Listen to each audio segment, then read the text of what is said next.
Sri Mulyani tetapkan tarif hotel mewah pejabat 9,3 juta rupiah per malam. Menteri Keuangan Sri Mulyani Indrawati baru saja menetapkan standar biaya menginap bagi para pejabat tinggi yang menginap di hotel-hotel yang ada di Jakarta. Menginap di hotel-hotel yang ada di Jakarta lazim dilakukan para pejabat yang sedang melakukan rapat kerja, rapat koordinasi, dan acara kedinasan lainnya.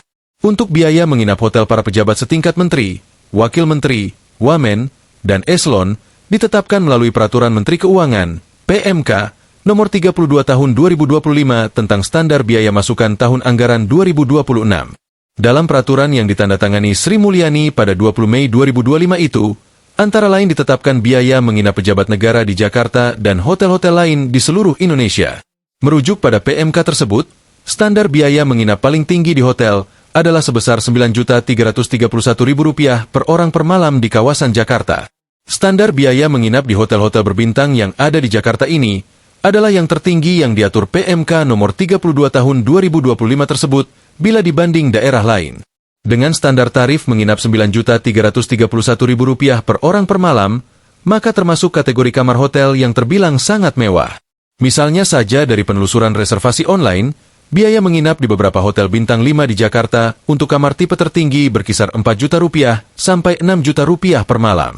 Sementara Bali, daerah yang sering jadi tujuan kunjungan perjalanan dinas pejabat dari Jakarta, Sri Mulyani menetapkan alokasi sebesar Rp7.328.000 per malam untuk menteri, wamen, dan eselon I.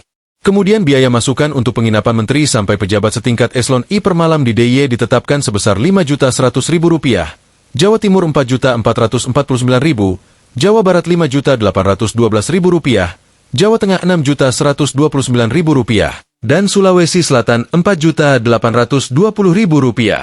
Untuk diketahui saja, standar biaya masukan adalah satuan biaya yang ditetapkan sebagai dasar perhitungan biaya komponen masukan dalam penyusunan rencana kerja dan anggaran Kementerian Lembaga, RKAK-L. Standar biaya masukan mencakup harga satuan, tarif, dan indeks untuk berbagai jenis biaya seperti honorarium, penginapan, perjalanan dinas, pemeliharaan, dan lain-lain.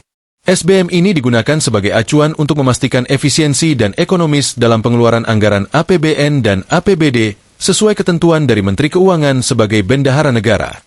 Download Tribun X sekarang, menghadirkan lokal menjadi Indonesia.